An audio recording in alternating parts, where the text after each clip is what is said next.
Чиләбе өлкәсенең 20-дән артык авылы Европа шәһәрләре исемен йөртә.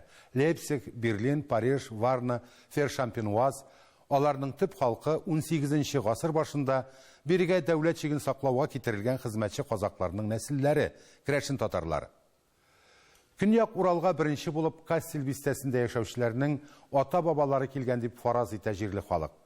Безнең иҗат төркеме Касселга барып, аның үткәне һәм бүгенгесе белән кызыксынды. Кассель — это крайняя точка Нагайбакского района. Мы на границе между Казахстаном и Башкортостаном. Вот. И эти поселения изначально были как казачьи станицы.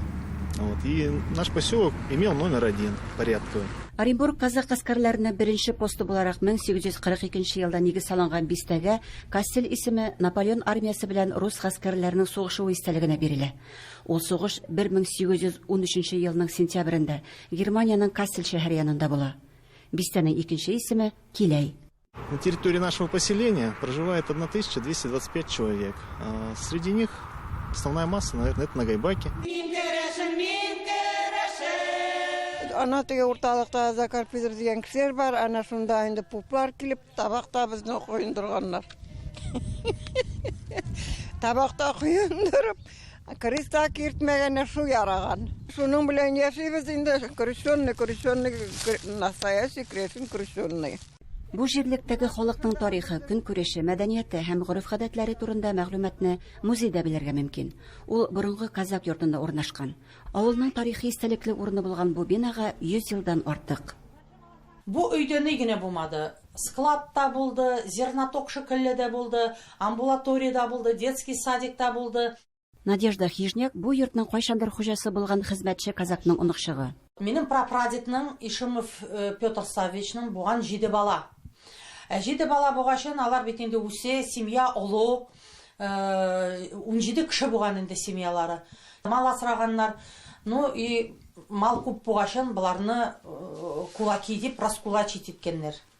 1937 елда бу авылдан 50ләп кеше репрессияланган. Әле революцияга кадәр 200дән артык хуҗалыклы Касселдә халык чагыштырмача хәлдә яшәгән. Искөй жаңой. Спальнялар редко байларда гына булганнар. Монда суд ягы, монда ипи ягы. Элекке бит магазиннан алып пешермәгәннәр жарма. Үзләре беш ясаганнар. 14 октябрьгә без шу җыланы онытмыйбыз и жылдан жыл покрау пирога пешерәбез. Милли кухняда ярма ашлары, оннан әзерләнгән ризыклар өстенлек итә. Дурышма, кыстыбый һәм бәйрәм ризыгы бу халыкның кунакчыллыгы символы булган бавырсак. Күбрәк шу туйларга пешерәбез инде бавырсакны. Бер күкәй, бер кашык сөт, и шак кына туз, и он. И майда инде сары майда yüzdürүп пешерәсең. Сөттән ясалган сүзмә, шымырт яки шияле майны шулай ук үзләренең милли ризыгы дип саный биредәге халык. Бу чигелгән әйберләргә 70 ел, әмма төсләре әлегә кадәр сакланган. Кич утыруда хатын-кызлар мендәрләр, яулык башлары, ягъни сөлгеләр чиккән. Күңелле булсын өчен кул эшләрен һәр вакыт җырлар белән башкарганнар.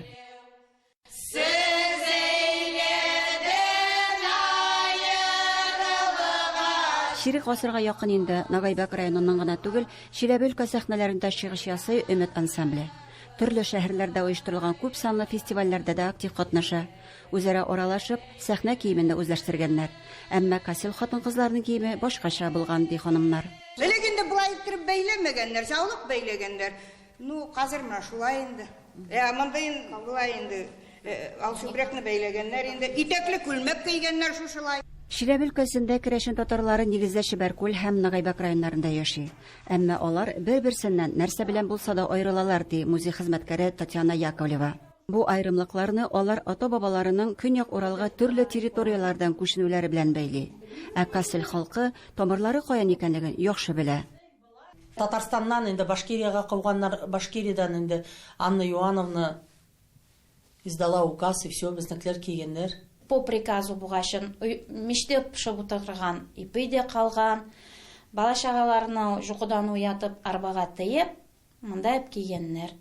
Кассел халкының бүгенге көнгә кадәр туган мәдәниятен ничек саклап калуы һәм үстерү турында киләсе тапшыруда сөйләячәкбез. Чиләбе өлкәсе Нагайбак районыннан Гөлдәр Хафизова, татарлар.